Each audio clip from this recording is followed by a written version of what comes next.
Ladies and gentlemen, welcome back to the channel. Peace, love, and positivity to you. My name is Sohum, and today I'll be giving a first-time reaction to Gladys Knight and the Pips. And this reaction is a long time coming because we've done thousands of reactions on this channel, and very often I'll read the comments. You guys will give me your hundreds of thousands of suggestions, and some familiar names start finding their way into those suggestions, and Gladys Knight is one of those names. I see her get recommended all the time, and I've even seen her kind of tangentially in different reactions I've done. She usually inhabits circles with Stevie Wonder, Dionne Warwick, Whitney Houston, just to name a few. Those are stars, and the fact that her name is among them is super encouraging. I took a look at her wiki, and she has a long list of accolades, but the number one thing that was kind of displayed is that she has 7 Grammy Awards to her name. She is a star in her own right, and I'm super excited to finally be hearing her in her, I guess, solo work as well as with the Pips. Before we jump into this today, a massive thank you goes to Russell for making this reaction request and bringing Gladys Knight to the channel. Now, my friends, let's jump into it.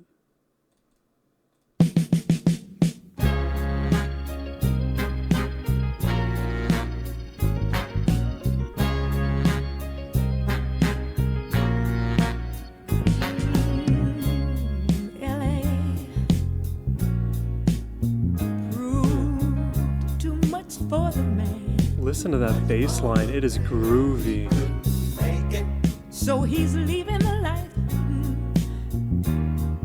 he's come to know. Oh. Ooh. He said he's going back to find. Ooh, what's left of his world. Oh, her voice is soulful and rich. The world he left behind not so long ago. He's leaving on that midnight train to Georgia. Oh, so soulful. Yeah, said he's going back to a simpler place and time.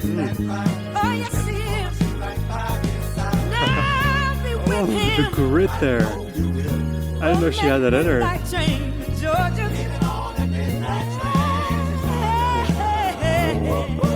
We got the grittiness, then a bit of a pause, and then her voice just gently floats up there. It felt like she was levitating for a second. With him, I know you will. On that midnight train to Georgia. Oh, I love it. She is so versatile. Than live without him in mind. World is his and hers alone. He kept dreaming, ooh, that someday he'd be a star, superstar, but he didn't get far. But he sure found out the hard way. Oh. The dreams don't always come I true. really like her voice. So he climbed on his horse and even sold his old car. Bought a one-way ticket back to the life he once knew. Oh, yes, he did. He said he would. Oh, he's leaving. I am a big fan of what I'm hearing in her voice, and one thing I'm going to say that I'm noticing as a particular technique that she's utilizing, it's one that more so relates to maybe the writing of the lyrics in this song, but she is relatively quick to kind of cutting off the end of the vocal line. Like, instead of, singing from the first beat all the way to the fourth beat and sustaining a certain word or note, she's quicker to kind of cut it off, potentially for saving energy and punching into these smaller pockets to make every single moment where she's singing really count. But I think if you were to like so far average the amount of time she spends singing any little line, it's probably like 3 to 4 seconds before it quickly kind of cuts out. Now, there's a difference. It's not petering out and kind of falling away and just dissolving into the muck. She's doing this very intentionally. To paint the other example, imagine like the most opera singer ever. You'd imagine them holding a note, sustaining it forever with immense vibrato. And it's not like she's on the extreme opposite end of that.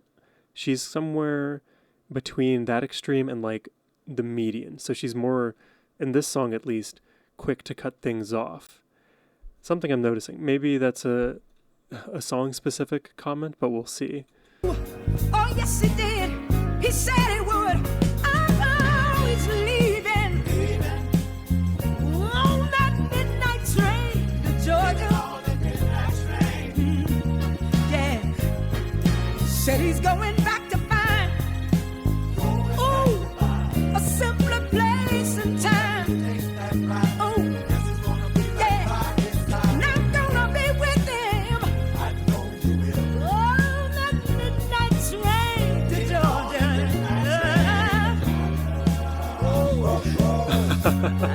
The backing vocals are fun. The call and response they have. In mind. Oh, he's leaving. On the midnight train to Georgia. Yeah. Ooh, y'all. Said he's going back to find a simpler place and time. Ooh, y'all. I've got to be with him. I love it. On that midnight train to Georgia. I'd rather live in his world than live without him in mine.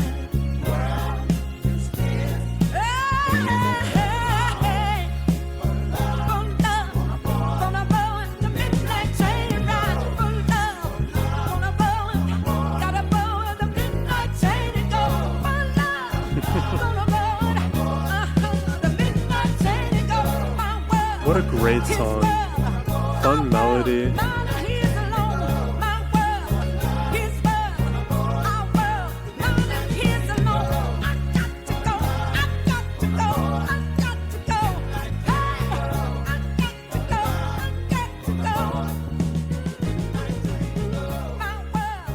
Sounds like we're getting a fade out. Billboard charts number 1, 1973. Wow. I mean, it's a banger song, that's for sure. Yeah, great way to start off the Gladys Knight journey with Midnight Train to Georgia. I guess first thing I want to say here actually is about the bass. Love how kind of pronounced the bass was throughout this listen. It's not often that the bass is an instrument that is given that much attention in any mix. Generally speaking, it serves as a bit of the foundation of a track, a bit of the glue to fill in some of the melodic gaps. And in this song, the bass was maybe like a fifth pedal, fifth wheel to all of the 4 vocalists that we heard. And there was plenty of other instruments that populated this mix, but I think the bass deserves a special shout out for this one. But we got to talk about Gladys Knight, the star here. Love her voice. I feel maybe the best way to describe it right now is soulful, is rich, is versatile. And you hear that in the different timbres that she kind of leans into. She'll go more conversational. She'll go more standard pop star sing-songy. She'll go into the grittiness. She'll go into the light feather of a voice. She has all of these tools in her tool belt and knows when to use them. And I think the fact that she takes a lot of space between each of the phrases allows her to give her all for each individual sub-phrase, I guess you could call it.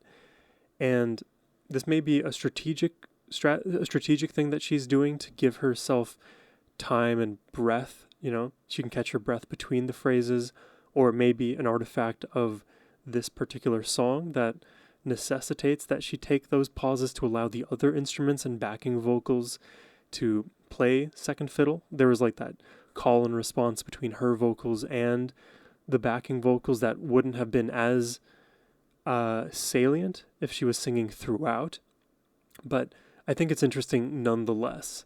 So we'll see if she continues down that route or if she decides to sustain notes in the next song here. Let's check it out. This one is The Way We Were. Hey, everybody's talking about the good old days, right? Everybody, the good old days, the good old days. Back in my day. Well, let's talk about the good old days. Come to think of it, as $1 was 2 bad as cents. we think they are, these will become the good old days for our children. But why don't we try to remember that kind of September when life was slow and oh so mellow.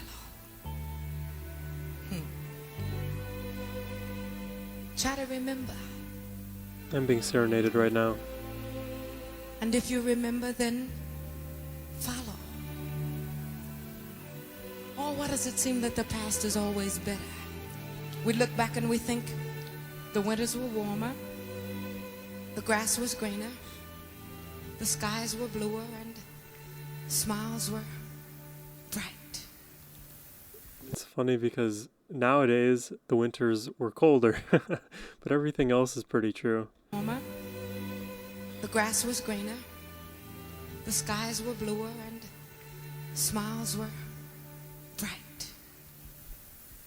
Can it be that it was all so simple then? Or has time rewritten every line? Oh. And if we had the chance to do it all again, I have chills.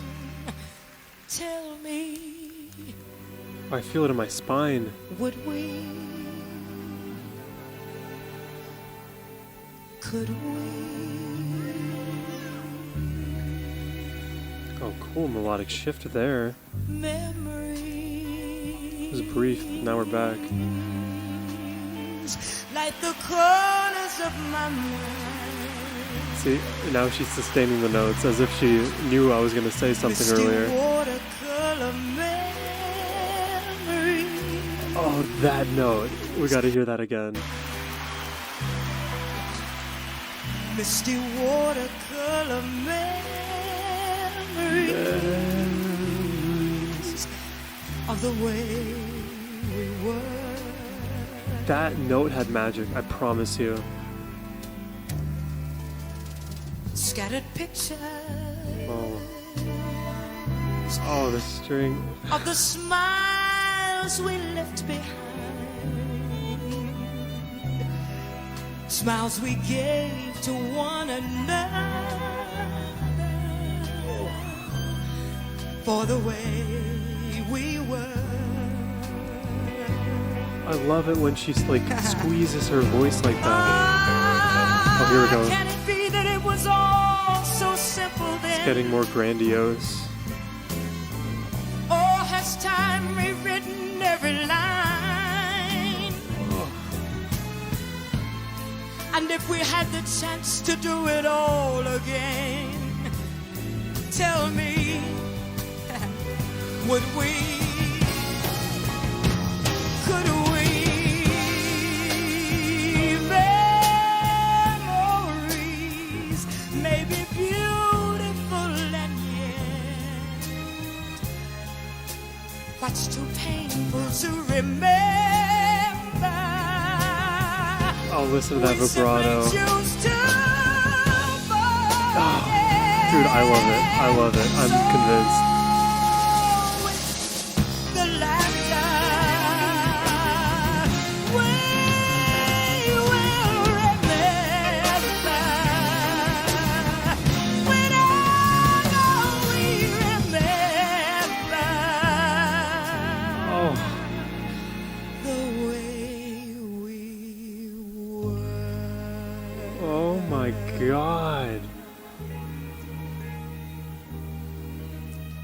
Oh my god, I love her voice. This song sealed it for me.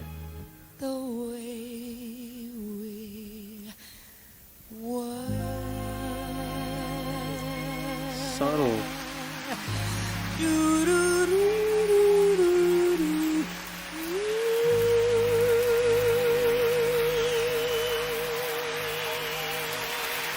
Oh, she floats. She floats, she floats. Dude, that is what I'm talking about. I think of the two songs we've heard so far, The Way We Were just grabs me emotionally, and I think gets to showcase the part of Gladys's vocals that I was noting was sort of missing from the first song. That's why I made sure to add that caveat that this may just be song specific, because you can hear in the first song her short quips are packed with skill and emotion, but they're rather short-lived.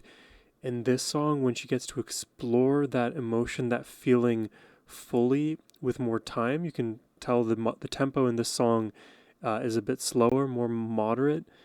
Her voice is just allowed to ride each wave of vibrato anytime she wants to compress her voice and squeeze it, thereby sort of emulating this feeling of strain. That adds another level of emotional depth that wasn't as felt in the first track with Midnight Train to Georgia. Again, these are different songs, but this is the sort of emotion that I love to hear amazing vocalists sing with and sing about, potentially. It is so warming to me as a listener. God, is it satisfying to listen to and hear. Yeah, this is my favorite song for sure so far. I like this sort of slow ballad, a bit of crooner energy that we're getting from her vocals here. Mastery. Loved it. Let's check out the last song. This is the best thing that ever happened to me.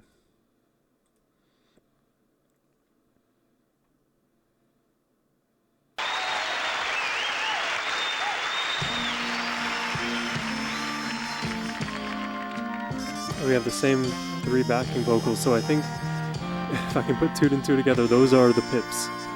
We had them in the first track.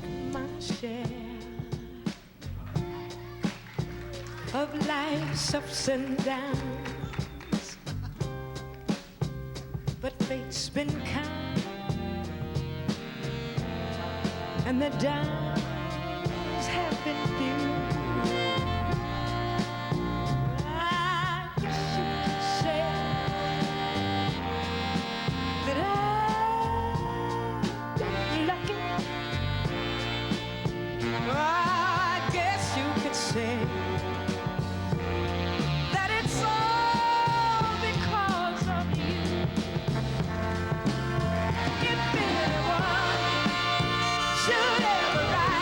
beautiful. My life story. For whatever reason there might be. Wow, did you hear that high voice and the harmony there? It was like a pin drop. For whatever reason there might be. Wow.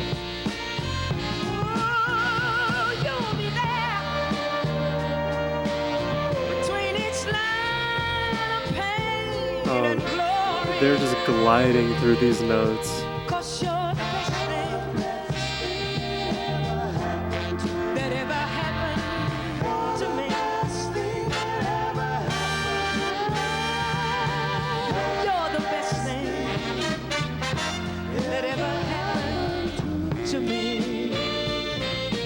That is so wholesome.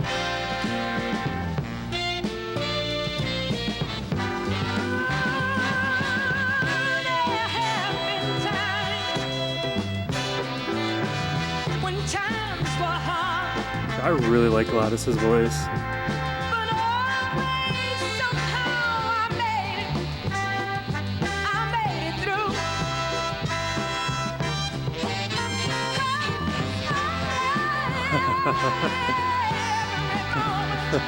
that I've spent hurting. God, what a performer. And you know this is real because when she steps away slightly from the mic, her voice gets quieter. You watch a lot of performances in the modern era, and granted, they may be optimizing for a different thing. They want the aesthetic, they want the choreography, they want the spectacle. But I love when it's all about the singer and moving the mic, falling out of place, these real elements to performance. It's like a multiplier. It always makes it sound better to me. Yeah, she pulls away and things shift. That I've spent hurting. There was a moment that I spent just loving you. I think I love her grit the most.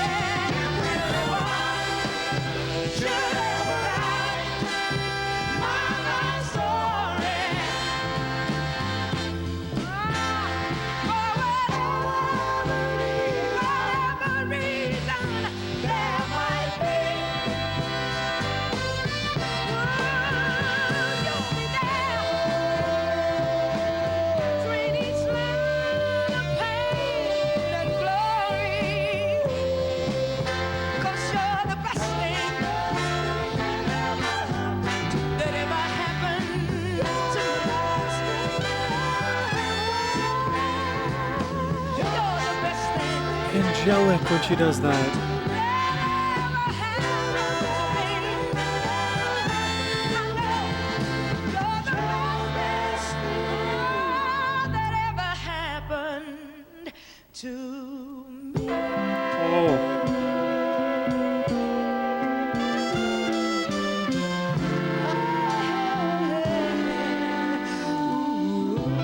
Oh, it's perfect.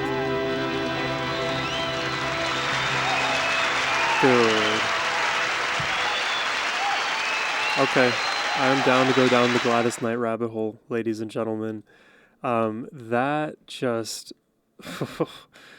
By the time we got to the second song, I was convinced that last song just pushed it over the edge for me once again. It's all in Gladys's voice, but now that I'm getting more familiar with her voice, the timbres that she can kind of switch between, hearing the way that the Pips support her voice, they do a remarkable job at creating this sort of vocal cloud beneath her, especially in the moments where she does get to that ethereal, heavenly, floating up to the sky place.